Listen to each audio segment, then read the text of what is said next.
விசுவாசிகளுக்கு எதிராக தொடுக்கப்படுகிற இன்னொரு யுத்தம் என்ன அப்படின்னு கேட்டா, சோத்திரம், இந்த மாதிரி பக்க வழியாய் சிலர் நுழைந்து அவர்களுடைய ஆத்துமாவை சோர பண்ணுகிறார்கள். பிரைஸ் தி லார்ட், அல்லேலூயா, சோத்திரம், அல்லேலூயா.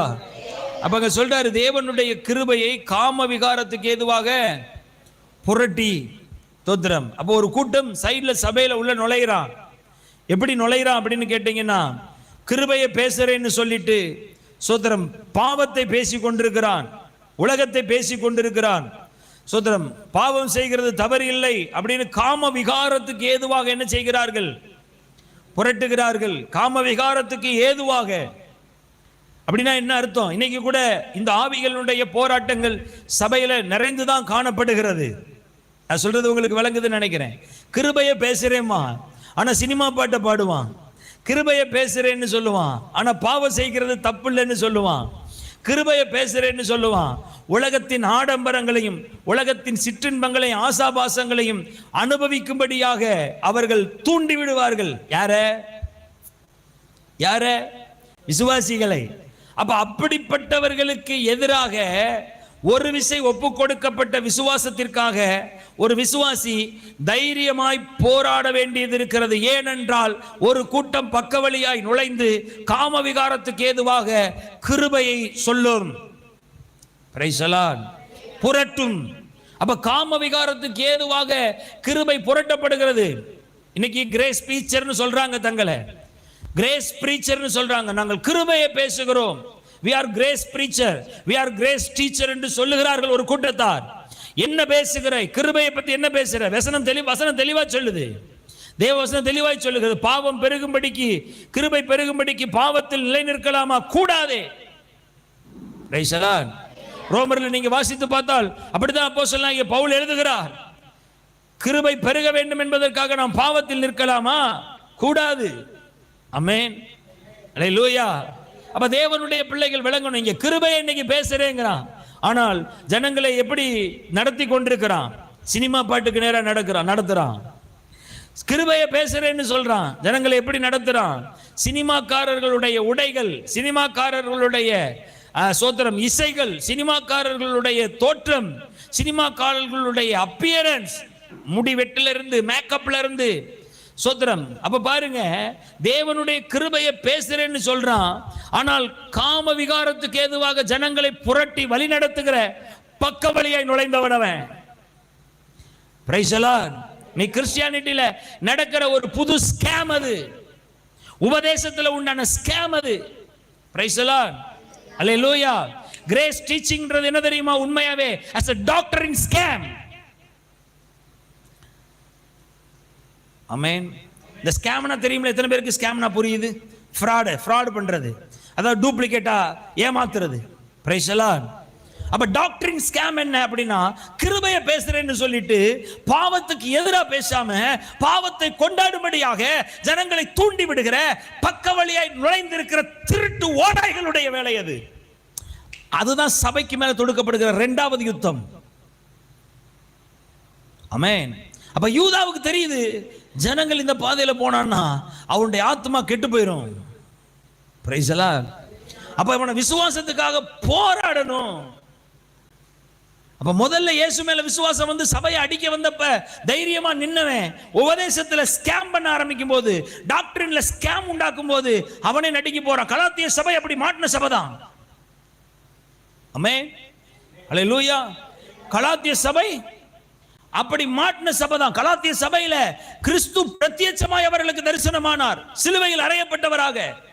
பவுல் சொல்றாரு, சிலுவையில் அறையப்பட்டவராய் கிறிஸ்து உங்களுக்குள்ளே பிரத்யட்சமாய் வெளிப்படுத்தப்பட்டிருந்தாரே. ஆமென். அவ கிறிஸ்துவ பிரத்யட்சமா பார்த்திருக்கிறான், சிலுவையில் அறையப்பட்டவராக அறிந்திருக்கிறான். ஆனால் சத்தியத்துக்கு கீழ்ப்படியாமல் போகும்படி அவர்களுடைய மனது உபதேசத்தினால் மயக்கப்பட்டிருக்கிறது. எப்படி? நீங்களும் விருத்த சேதனம் பண்ணி கொண்டால் கிறிஸ்துவுக்கு சொந்தக்காரனாய் மாறுவீர்கள் என்று பேச ஆரம்பித்த போது as a doctrine scam அது, உபதேசத்தில் உண்டான ஸ்கேம். அந்த உபதேசமானது அவர்களை கிருபையிலிருந்து விலப்பண்ணுகிறது என்று தெரியாமல் அதுதான் கிருபை என்று தேடி ஓட ஆரம்பித்த ஒரு கூட்டம் அங்கே எழும்பினார்கள். பிரைஸ் தி லார்ட், அல்லேலூயா. அவர் அப்படியே சொல்றாரு, கிருபையில இருந்து விழுந்துட்டீங்களே, ஆவியில் ஆரம்பம் பண்ண நீங்க மாம்சத்துல முடிவை பெற போறீங்களே, புத்தி இல்லாத கலாத்தியரே, அப்படி லூசு பையலா நீங்க, நீங்கள் இத்தனை புத்தியினரா அப்படின்னா என்ன அர்த்தம்? ஏண்டா அவ்வளவு கிறுக்கனடா நீங்க, அவ்வளவு பைத்தியக்காரனடா நீங்க. ஆமென்.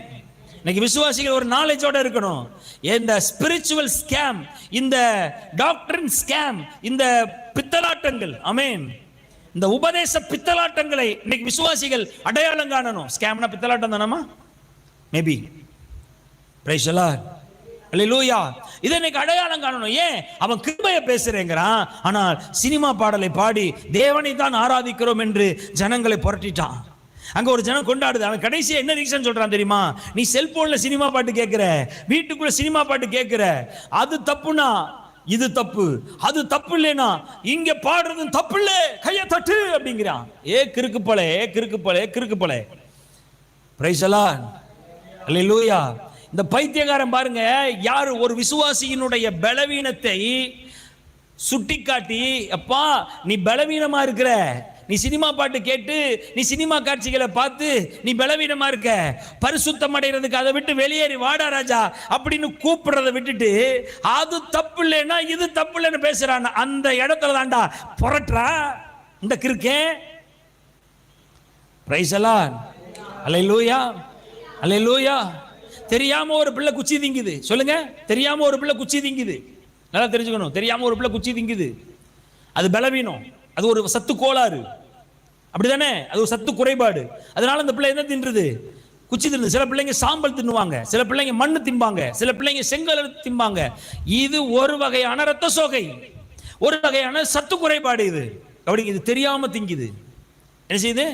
தெரியாம திங்குது. நான் நாளைக்கு வந்து நின்றுட்டு தெரியாம பிள்ளை திங்குதுன்றக்கா ஒரு கிளாஸ்ல போய் ஒரு வகுப்பறை டீச்சர் எல்லார் கையிலையும் ஆளுக்கு ஒரு குச்சியை கொடுத்து எல்லாரும் வாயில போடு, சாப், நல்ல சாப் சவ அப்படின்னு சொன்னா அந்த டீச்சரை நீ என்ன சொல்லுவ? அந்த டீச்சர் லூசுன்னு சொல்லுவ. அழகா சொன்னீங்க, லூசுன்னு சொல்லுவ. டேஞ்சர் அவ, அந்த teacher danger. Amen. Similar like that. இதே மாதிரி தான் யாரோ ஒருத்தன் ரகசியமா சினிமா பாட்டு பார்க்கறான், யாரோ ஒருத்தன் ரகசியமா சினிமா பார்க்கறான், யாரோ ஒருத்தன் அந்த ரங்கத்துல ஏதோ ஒரு தவறு செஞ்சுக்கிட்டு இருக்கிறான். அது கிறிஸ்தவனா இருக்கிறவன் செஞ்சுக்கிட்டு இருக்கிறான்னா அவனை கூப்பிட்டீங்க, வாடா மக்கா, அது தப்புடா, அப்படி செய்யாத, அப்படி பண்றது பாவம்டா, தேவன் கோச்சுக்கிட்டு வர்றா, நியாய தீர்ப்புல தப்பிக்க முடியாதுடா, பரலோகத்துக்கு வரணும்டா, பரிசுத்தமாகடா அப்படிலாம் சொல்லாம சோத்திரம் அது தப்பு இல்ல, உனக்கு அதுல கொண்டாட்டமா இருக்குல்ல, நான் அது ஆண்டவரை நினைச்சு சபையிலே பண்றேன்னு சொல்றவன் அவன் எப்படிப்பட்டவன்? அந்த குச்சியை கொடுத்து வகுப்பறையில் எல்லாரையும் தின்னு சொன்ன டீச்சரை போல இவனும் பைத்தியக்காரன் தான். அப்படிப்பட்டவன் தான் இங்க நுழைஞ்சிருக்கான். Price the Lord. இவனுக்கு எதிரா உண்மையான விசுவாசி இப்ப விசுவாச போராட்டத்தில் குதிக்கணும். ஆமென். இவனுக்கு எதிராக இப்ப உண்மையான விசுவாசி என்ன செய்யணும்? இவனாலதான் கிறிஸ்தவம் கெடுது அப்படின்னு சொல்லணும். ஏன்னா அந்த அதிகாரத்தில் கடைசி முடிக்கும் போது சொல்றாரு, நீங்கள் பகுத்தறிவுள்ளவனாயிரு. அங்க உட்கார்ந்துட்டு கை தட்டிட்டு சினிமா பாட்ட பாடினவனுக்கு என்ன கிடையாது? அறிவே இல்ல. அப்புறம் பகுறதுக்கு அறிவு இருந்தா அங்க உட்காருவானா? அறிவு இருக்கிற கிறிஸ்தவனுக்கு அந்த ஆராதனை என்ன வேலை? நீ பகுத்தறிவுள்ளவனா இருந்தால் சிலருக்கு இரக்கம் பாராட்டி சிலரை அக்கினியில் இருந்து என்ன செய்ய இழுத்து விட்டு பயத்தோட ரட்சி. இப்ப நம்ம வேலை என்ன?